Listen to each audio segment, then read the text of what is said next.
बहुत साल पहले की बात है। सुंदरबन के जंगल में शेर खान का शासन था। शेर खान दिल का बहुत अच्छा था।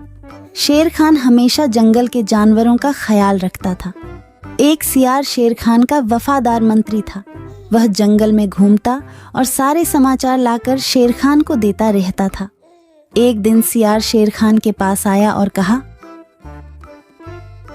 महाराज, जंगल के सभी जानवर कह रहे हैं आपके बाद इस सिंहासन पर कौन बैठेगा। इसीलिए ये सब कह रहे हैं कि आपकी शादी हो जानी चाहिए, क्योंकि आपका संतान ही आगे चलकर इस जंगल का राजा बनेगा।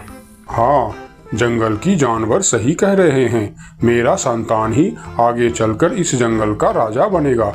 इसीलिए मैं अवश्य शादी करूंगा। तुम शादी की तैयारियां करो। फिर शेर खान की शादी बड़ी ही धूमधाम से हो रहे थे। जंगल के सभी जानवरों को शादी में बुलाया गया था।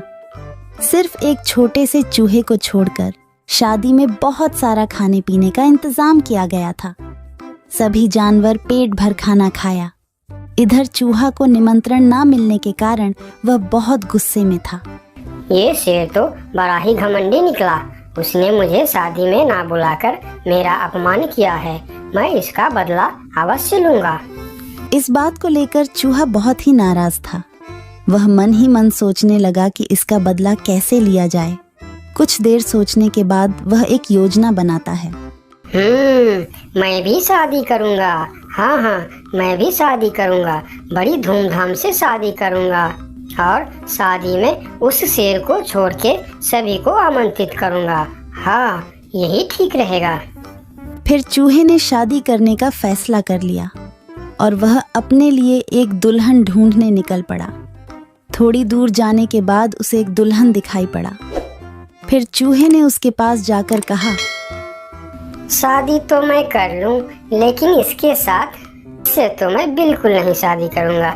मेरी दुल्हन तो उस घमंडी शेर के दुल्हन से भी सुंदर और शक्तिशाली होनी चाहिए। फिर चूहा आगे जाकर एक पेड़ के नीचे रुक गया। दुल्हन की खोज को लेकर चूहा चिंतित हो गया। वह सोच रहा था कि भला इतनी सुंदर और शक्तिशाली दुल्हन उसे कहाँ मिलेगा। यह सोचते सोचते वह चल ही रहा था कि उसकी नजर आसमान की तरफ गई।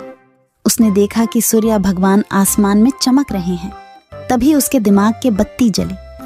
अरे वाह, सूर्य भगवान तो सबसे शक्तिशाली है। कितना तेज है उनका। यही ठीक रहेगा। उनकी बेटी सुंदर भी होगी और शक्तिशाली भी। फिर चूहा एक पेड़ के नीचे ध्यान लगाते हुए बैठ गया और सूर्य भगवान को तपस्या करने लगा। ओम सूर्याय नमः, ओम सूर्याय नमः, ओम सूर्याय नमः। इधर चूहे को तपस्या करते हुए देखकर सूर्य भगवान बहुत आश्चर्य हुए कि यह नन्हा सा चूहा उनकी तपस्या क्यों कर रहा है। फिर सूरज भगवान चूहे के सामने प्रकट हुए। बोलो नन्हे से चूहे, तुम मेरे तपस्या क्यों कर रहे हो? क्या चाहिए तुमको?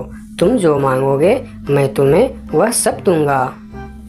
हे भगवान, आप आगे। मुझे तो अपनी आंखों पर यकीन नहीं हो रहा है कि एक नन्हा सा चूहे की बात सुनकर आप मेरे पास आ गए। हाँ, मैं सचमुच तुम्हारे पास आया हूँ। बोलो तुम्हें क्या चाहिए? भगवान, मैं शादी करना चाहता हूँ। अरे वाह, यह तो बहुत ही अच्छी बात है। इसमें मैं तुम्हारा क्या मदद कर सकता हूँ? मैंने यह प्रण किया है भगवान कि जो दुनिया में सबसे ज्यादा शक्तिशाली होगा मैं उसके बेटी से ही शादी करूँगा और आप इस दुनिया में सबसे शक्तिशाली हो। इसीलिए मैं आपकी बेटी से शादी करना चाहता हूँ। चूहे की बात सुनकर सूर्य भगवान सोच में पड़ जाते हैं कि मैं इस छोटी सी चूहे के साथ अपनी बेटी का शादी कैसे कर सकता हूँ।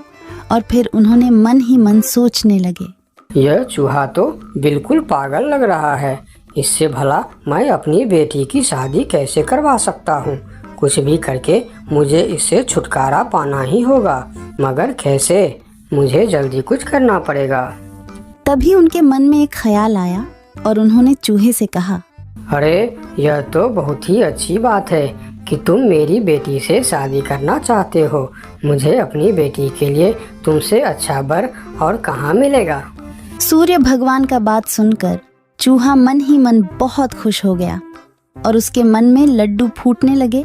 तभी सूर्य भगवान बोलते हैं, लेकिन एक समस्या है, मैं दुनिया का सबसे शक्तिशाली नहीं हूँ और तुमने प्रण किया है कि जो दुनिया में सबसे ज़्यादा शक्तिशाली होगा तुम उसी के बेटी से शादी करोगे।